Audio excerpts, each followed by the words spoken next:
vient encore booster, amener une révolution dans ton démarche, dans ta vie chrétienne. Et nous appelons la vie éternelle.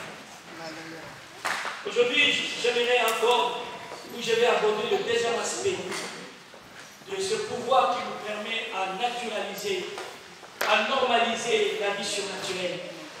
Et ça devient quelque chose de naturel. Comme tu respires sans problème, il faut que tu vives la vie surnaturelle aussi sans problème. Quel que soit l'endroit où tu es. Le premier potentiel que nous avons abordé dans notre ce week-end dernier, c'était la puissance du Saint-Esprit. Mais aujourd'hui, j'aimerais vous donner un deuxième potentiel, aptitude que nous devons avoir pour manifester la vie éternelle. J'appelle ça le pouvoir de la foi.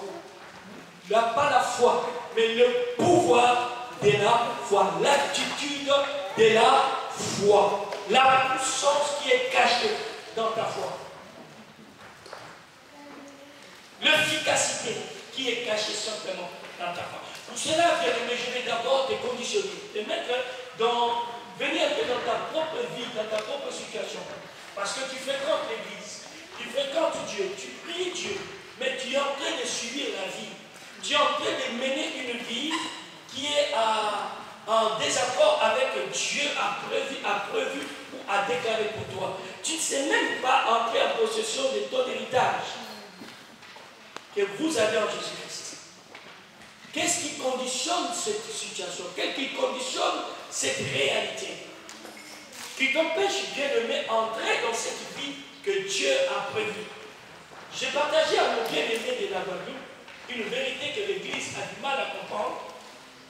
La première chose, le premier ennemi que Dieu a combattu après la Pentecôte, c'était la disette, la souffrance. La Bible dit que Dieu avait délivré son peuple au point qu'il n'y avait plus d'indigents. C'était un mot qui a été, bien aimé, éradiqué. Si vous lisez dans Actes des Apôtres 12 et 5 plutôt, on dit que c'est la première chose que Dieu est venu éradiquer parce qu'il savait que la vie de l'homme est dure. Et il vient d'abord remédier à cela. Et au jour d'aujourd'hui, nous sommes en train de vivre une génération de chrétiens qui ne figurent pas dans les pensées de Dieu. Parce que nous sommes aujourd'hui en train de subir la vie et non de vivre. Nous survivons, mes amis. Malgré que nous sommes des porteurs d'espoir, mais nous-mêmes, nous sommes en train de subir la vie. Lorsque Dieu appelle Israël de l'Égypte, il ne dit pas Israël, je vais t'amener dans un pays de survie.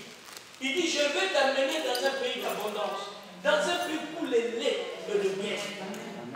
Lorsque Dieu parle à Adam, il dit, il établit directement à Éden, qui me dit délice. Et lorsque Dieu vous promet la vie de l'au-delà, il vous promet le paradis. Dites-moi maintenant, ce que nous vivons, cette précarité, cette confusion, cette vie précaire, ne voyez pas seulement financièrement, voyez aussi dans tous les domaines, vient d'où? J'aimerais te dire, c'est une punition que Dieu avait infligée à l'homme pécheur, pas à l'homme racheté. C'est-à-dire que c'était normal que tu mettes cette vie avant Christ. Et vous allez constater, partout où Christ est passé, il y avait la pénurie, il était la solution. Il a combattu la maladie. Il a combattu la mort. Il a combattu la pauvreté. Il a combattu le manque. Il a combattu tout ce que toi tu vis aujourd'hui, qui conditionne ta vie. Et il t'a promis un héritage. J'aimerais que tu les lises avec moi vite fait. Colossiens chapitre 1, verset 12.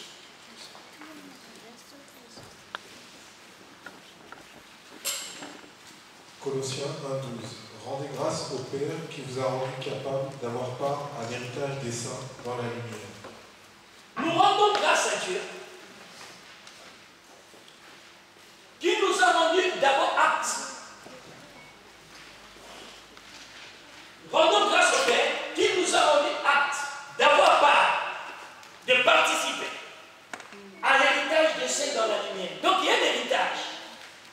Et Dieu ne te donne pas directement cet héritage, mais il te rend apte, capable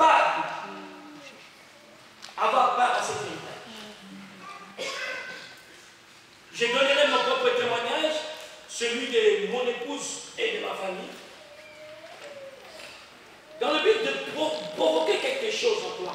Une sainte jalousie. La jalousie de Dieu, pas des hommes. Pour te dire, non, moi aussi, je dois me révolter contre les situations et les conditions. Dieu nous a rendu aptes. Dieu nous a rendu capables. Dieu nous a rendu capables d'avoir part aux héritages. C'est-à-dire, il y a un héritage que Dieu a préparé pour toi. Et il n'a pas seulement préparé pour toi cet héritage, mais il t'a aussi qualifié pour vivre cet héritage. Il t'a aussi équipé pour vivre cet héritage. Tu dois comprendre cela. Il t'a qualifié pour vivre un bon mariage. Il t'a qualifié pour vivre en bonne santé. Vous savez, souvent, lorsque vous lisez la Bible, vous voyez que par ce métier, nous sommes guéris, alors vous commencez à chercher des guérisons au lieu de chercher une bonne santé. La guérison, c'est une remède, mais la bonne santé, c'est une condition. Amen. Et Dieu t'a préparé, prévu pour la bonne santé. Il dit, je souhaite que tu prospères à tous égards. Et que tu sois en bonne santé, comme prospère l'état de ton âme. Dieu ne veut pas te guérir, mais Dieu veut que tu sois bon. Alléluia. La guérison n'est qu'une remède, bien-aimé. Mais si tu es en bonne santé, tu n'auras pas besoin de la guérison. C'est pourquoi Paul, Jacques, lorsqu'il parle de la guérison à l'église, dans Jacques chapitre 5, à partir du verset 14, il dit, si quelqu'un parmi vous est malade, il ne dit pas si quelqu'un parmi nous, il dit si quelqu'un parmi nous. Parce qu'il s'est mis dans une condition, il ne se voit pas malade. Amen. Je ne sais pas si quelqu'un a compris. Il s'est mis dans une condition, lui-même il ne se voit jamais malade. Il dit si quelqu'un parmi vous est malade, qu'il fasse quoi? Qu'il ait une voix des anciens. Ici, les mots anciens, ce n'est pas simplement des pasteurs, tout ça, mais les gens qui ont baigné dans la maturité, qui ont compris les choses. Alléluia. Qui parle pas les anciens, que ces anciens prient pour lui en le moyen du au nom du Seigneur Jésus-Christ. Et s'il a commis des péchés, les péchés lui seront pardonnés. Et Dieu le guérira. Oh, j'aime bien cette parole, cette affirmation. Dieu s'avait dit, je le guérirai. C'est-à-dire, peut-être non. Il a dit, je le guérirai. Mais bien aimé, pourquoi nous sommes toujours conditionnés à mener une vie qui ne correspond pas à l'héritage de ça? J'aimerais que tu sois attentif. Aujourd'hui, j'aimerais simplement parler, parce que nous avons vendredi la veillée, et dimanche prochain. Vraiment, ça serait une veillée super. Tout ce que vous êtes en train de vivre ne sont que des arts qui avancent. Mais permettez-moi aujourd'hui de vous instruire, de vous enseigner. Alléluia. De partager avec vous l'expérience que j'ai connue et je suis en train de découvrir avec Dieu. Parce que je ne pense pas avoir atteint la perfection. Et je ne dis pas que je ne connaîtrai plus jamais de problèmes. Mais avec tous ces problèmes que j'ai connus, je découvre Dieu dans un autre aspect. Amen. Dieu m'a fait simplement comprendre, il ne peut pas se révéler à une personne quand tout va bien. Il se révèle à nous lorsque tout va bien. Amen. Lorsque nous passons la vallée de l'ombre et de la mort, là où il n'y a plus de gens pour nous, c'est là où lui dit je suis avec vous. Quand tout va bien, quand tu es dans comment on appelle ça, dans les eaux paisibles, alors vous êtes nombreux dans les eaux paisibles. Vous êtes nombreux dans les verts pâturages. Mais quand vous êtes dans la vallée de l'ombre de la mort, où vous devenez déroutant, tout le monde vous fuit. Dieu s'approche de vous. Il dit, tu n'es pas seul, je suis avec toi. Maintenant, tu peux me découvrir.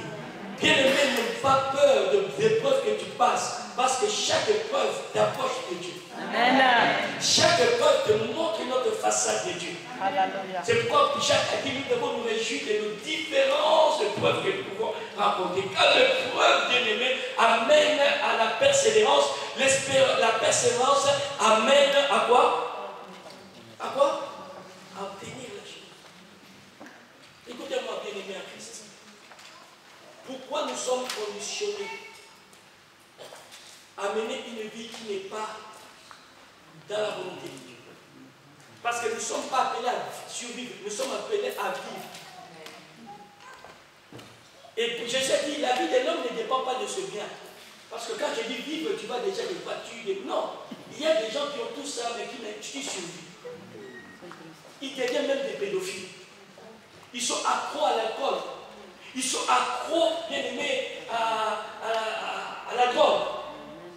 Mais les gens croient que les toxicomanes sont ceux qui sont sales seulement. Non, il y a des toxicomanes propres. Ils roulent dans des roses. Mais la vie les dépasse. Quelqu'un peut dire amen, amen. Alléluia. Mais toi, tu n'es pas appelé à mener une telle vie. Toi, tu es quelqu'un, même si tu n'as peu, tu ne gagnes que la moitié du SMIC, mais tu es heureux. Amen. Alléluia.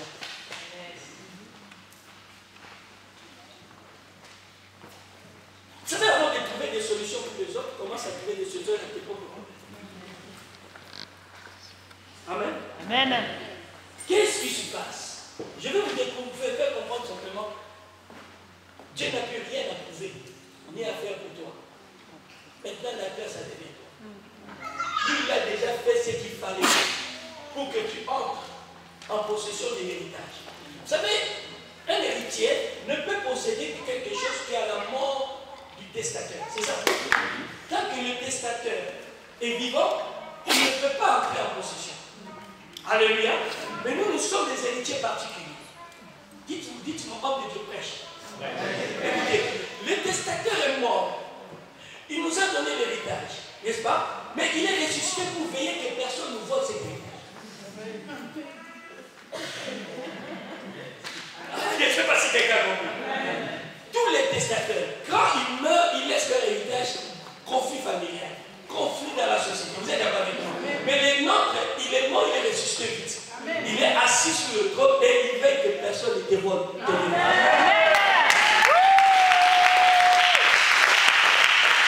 Comme on dira chez nous le Congo, oh voilà Cassivier, oh l'oncle vieux dit tu vas mourir. Non, non, non, lui-même il veille que ton héritage arrive jusqu'à toi. Alléluia. Non, je ne sais pas si quelqu'un peut dire un bon amen. Le même motivant. Le même encourageant. Gloire à Dieu.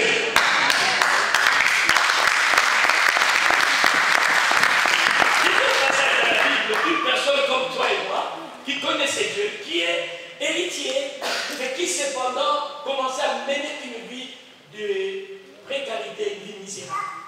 Une vie, je pense, qui laissait à désirer. Et voilà ce que Dieu dit dans cette heure. Nous sommes dans le livre des Juges, au chapitre 6, à partir du verset 11. Juges au chapitre 6, à partir du 11e verset. C'est une histoire d'une personne que vous connaissez tous. On y va.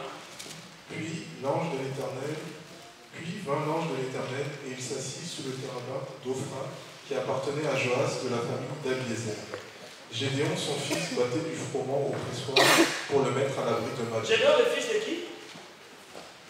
Gédéon, le fils de qui? Le fils de Joas. De qui? Joas. Qui fait partie de quoi? De la famille d'Abiézer. Abiézer, c'est qui? C'est un des fils d'Aaron. C'est une famille de sacrificateurs. D'accord? Donc, son petit-fils, regardez ce qu'il a fait de faire. Il est instructeur. On lui a imposé de faire. J'ai dans son fils battu du froment au pressoir pour le mettre à l'abri des mendiants. Parce que tout ce qu'eux ils vivaient, quand ils avaient la bonne santé, les mendiants venaient voler. Quand ils se mariaient, les mendiants venaient voler leur mariage, divorce. Quand tout ce qu'ils vivaient comme bénédiction de Dieu, ils étaient soumis au pillage. Alors chacun commençait à lire le combat spirituel et tout ça, toutes les stratégies qu'il faut pour préserver le peuple qui pouvait rester. On est au verset 12. L'ange de l'Éternel lui apparut et lui dit, l'Éternel est avec toi, vaillant héros. Gédéon lui dit, ah mon Seigneur, si l'Éternel est avec nous, pourquoi toutes ces choses nous sont-elles arrivées? Pourquoi bien-aimé? Si Dieu est avec toi, si Dieu, moi je donne ma vie, moi je vais tous les jours à l'église, moi je chante, mais pourquoi j'ai vu toutes ces choses? Bien-aimé, très souvent nous nous posons ces questions. À un moment, nous avons l'impression que Dieu était différent. Comme s'il se plaît de nous voir souffrir. Comme s'il est content de nous voir malheureux. Hier, j'ai partagé avec un bien-aimé, il me dit, peut-être que je paye mes péchés passés. J'ai dit, si Dieu est aussi dur avec nous, à quoi ça sert de l'invoquer? Quelle différence entre Dieu et Satan s'il ne fait qu'il est seulement charnel, nous punir à nous voir Je vais te dire quelque chose. Dieu n'est pas content de te voir pleurer. Il y a des paroles de Dieu qui le disent. J'ai entendu les cris d'Israël. Je suis descendu. Dieu est prêt à tout faire pour venir à ton secours. Mais malheureusement pour toi, il ne peut plus descendre parce qu'il est déjà descendu il y a 2000. Et il a déjà compris ce qu'il faut. Parfaitement, il a déjà. On continue. Et où sont tous ces prodiges que nos pères nous racontent quand ils disent « L'Éternel ne nous a-t-il pas fait monter hors d'Égypte? Maintenant, l'Éternel nous abandonne et il nous livre entre les mains de Madian. » C'est un menteur. Hein? Il commence à dire, quand la vie ne va pas, on commence à penser à ce que Dieu fait au Nigeria, à ce que Dieu fait ailleurs. Peut-être que mon bonheur se trouve ailleurs.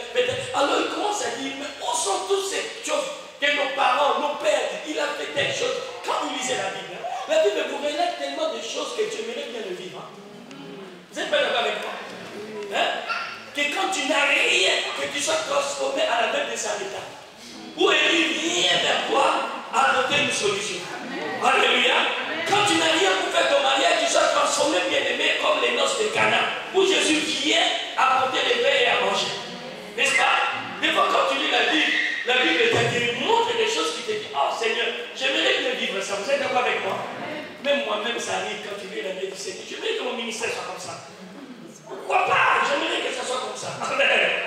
Ah, la Bible me montre. Alors, je dois être nostalgique. Je dois être devenu nostalgique.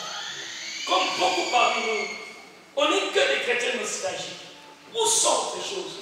On nous dérange tellement, mais on ne réalise pas. Peut-être c'est nous qui ne faisons pas ce qu'il faut pour que les cherchions. Continue.